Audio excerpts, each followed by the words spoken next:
Liquidity ratios. Liquidity ratios में पहली ratio है बेटा आपकी करंट रेशो। बेटा जैसे मैंने अभी आपको बताया कि ये रेशोज हमको क्या बताती हैं कि हमारी शॉर्ट टर्म में सॉल्वेंसी कैसी है, how solvent, how strong the firm is in paying it's short term liabilities. तो शॉर्ट टर्म लाइबिलिटीज को आप प्यार से करंट लाइबिलिटीज भी बुलाते हो बेटा। शॉर्ट टर्म लाइबिलिटीज को क्या बुलाते हो बेटा? तो हमारी करंट लाइबिलिटीज को पे करने के लिए हमारे शॉर्ट टर्म एसेट्स कितने स्ट्रॉन्ग है, और शॉर्ट टर्म एसेट्स को हम क्या बोलते हैं? Current assets. जो एसेट्स हम जल्दी से कैश में कन्वर्ट कर सकते हैं एक साल के अंदर अंदर, those are called as current assets, और जिन लाइबिलिटीज को हमें एक साल के अंदर अंदर पे ऑफ करना है are called as current liabilities. तो इसमें पहली रेशियो है current assets upon current liabilities. Current assets upon current liabilities, this gives you current ratio. क्या मिलता है बेटा इसको? आप इससे आपको करंट रेशियो। नाउ इससे हमें क्या, हमें ये क्लियर है करंट एसेट्स और करंट लाइबिलिटीज किस में क्या क्या आता है? बेटा करंट एसेट्स की अगर हम बात करें तो इट इंक्लूड्स व्हाट? इन्वेंट्री।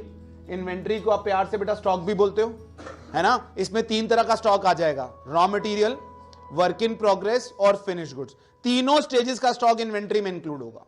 ठीक, आगे cash, bank, bills receivable, debtors. बेटा बिल्स रिसीवेबल और डेटर्स को मिलकर प्यार से ट्रेड रिसीवेबल बोला जाता है, मालूम है मैंने आपको, तो वो भी इसमें इंक्लूड होगा। Plus prepaid expenses, plus accrued, एक ऐसी इनकम जो ड्यू हो गई अभी तक हमें मिली नहीं, that is accrued income, plus marketable securities. Marketable securities या फिर हमारी short term investments, current investments, उसको हम करंट इन्वेस्टमेंट भी कहते हैं। Am I right? So these all are part of current assets. बेटा हमने करंट एसेट्स बैलेंस शीट में भी एक बार ही देखे हुए हैं। कुल मिलाकर डेफिनेशन क्या है? जिन एसेट्स को हम जल्दी जल्दी कैश में कन्वर्ट कर सकते हैं are called as current assets, जिनको नहीं कर सकते हैं are called as non current assets. फिर बेटा करंट लाइबिलिटीज। करंट लाइबिलिटीज वो लाइबिलिटीज हैं जिनको हमने एक साल के अंदर अंदर पे ऑफ कर देना है, are called as current liabilities. क्या क्या आएंगे बेटा? Sundry creditors, bills payable. बेटा सन्ड्री क्रेडिटर्स और बिल्स पेएबल को अगर मैं दोनों को मिला लूं तो मैं इनको प्यार से ट्रेड पेएबल बोल सकता हूं कि नहीं?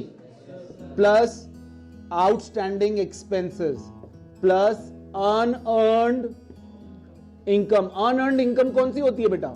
जो इनकम मैंने समय से पहले रिसीव कर ली, मैंने कमाई नहीं है अभी लेकिन समय से पहले रिसीव कर ली है। Income received in advance, it is a kind of liability.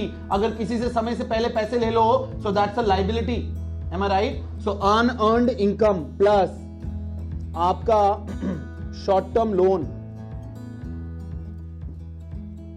जो आपने शॉर्ट टर्म के लिए लोन लिया है किसी से, वो आपका लोन लिया हुआ होना चाहिए बेटा, एडवांस नहीं होना चाहिए। एडवांस यानी हमने अगर किसी को दिया है, अगर हमने किसी को लोन दिया है that comes under current asset. अगर हमने किसी से लिया है that comes under current liability. ये तो आप पहचान जाओगे ना बच्चे, वहां पर करंट एसेट्स और करंट लायबिलिटीज का डिफरेंस तो आप पहचान जाओगे। तो वहां पर ये शॉर्ट टर्म लोन, लेकिन अगर आपने लिया हुआ है तो ठीक है।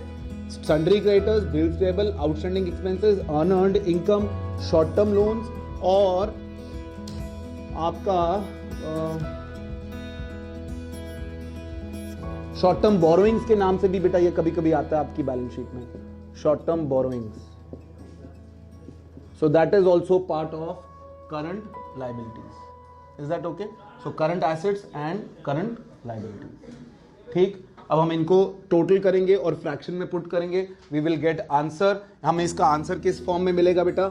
x/y की फॉर्म में, x/y की फॉर्म में। इसकी जो आइडियल रेशो है, जो लोग कहते हैं कि इसकी आइडियल रेशो होनी चाहिए हमेशा 2:1। इट मे नॉट बी, ऐसा कोई जरूरी नहीं कि हमेशा 2:1 आएगा, बट आंसर इसका 2:1 होना चाहिए। एक बात और, आप ये कोशिश करेंगे जब आप इसको सॉल्व करेंगे न्यूमेरिकली, तो आप ये कोशिश करेंगे कि इसका डिनोमिनेटर जो है वो 1 तक आ जाए।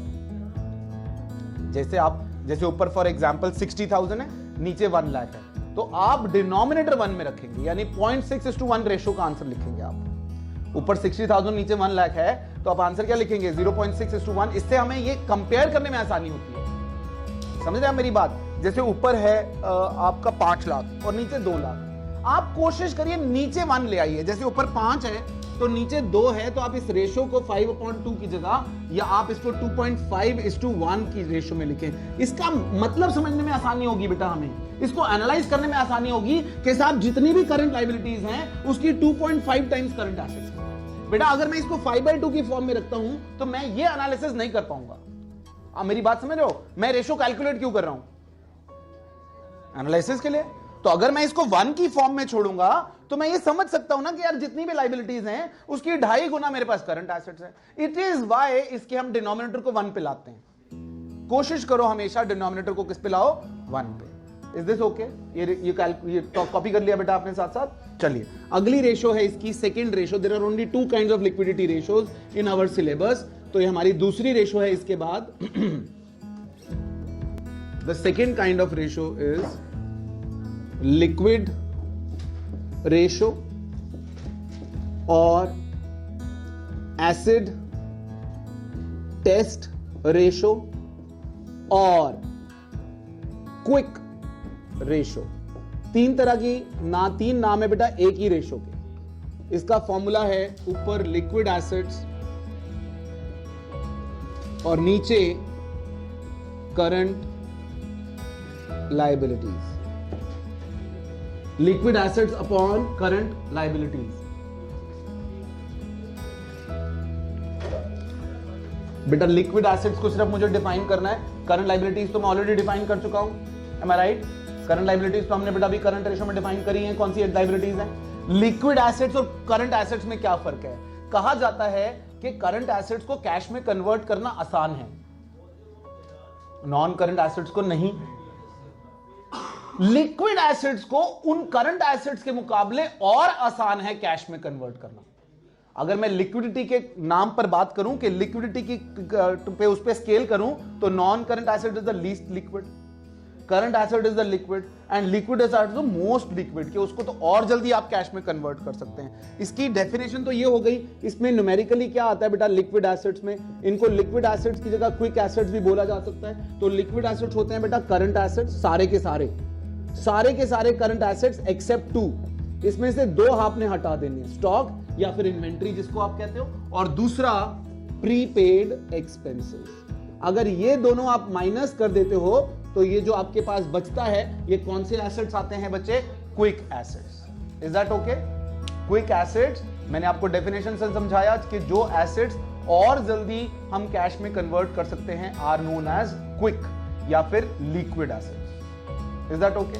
अंडरस्टूड बेटा? बात समझ में आ रही है? तो ये केवल 2 रेशोज हैं जो आपको लिक्विडिटी बताती है। एक नोट इसके साथ और कहीं लिख लो जो हमें काम आने वाला है, कहीं इस क्वेश्चन में काम आएगा कि working capital is always equal to current assets minus current liabilities. Working capital बेटा, working capital by definition working capital का मतलब होता है वो पैसा जो हमें रोजमर्रा की जिंदगी के लिए चाहिए, रोजमर्रा का काम चलाने के लिए, अपने बिजनेस को ऑपरेशनल रखने के लिए चाहिए, that is called as working capital. कि जो डे टू डे ऑपरेशंस के लिए चाहिए that is called as working capital. Is that okay? Got it और नॉट? समझ में आ रहा है?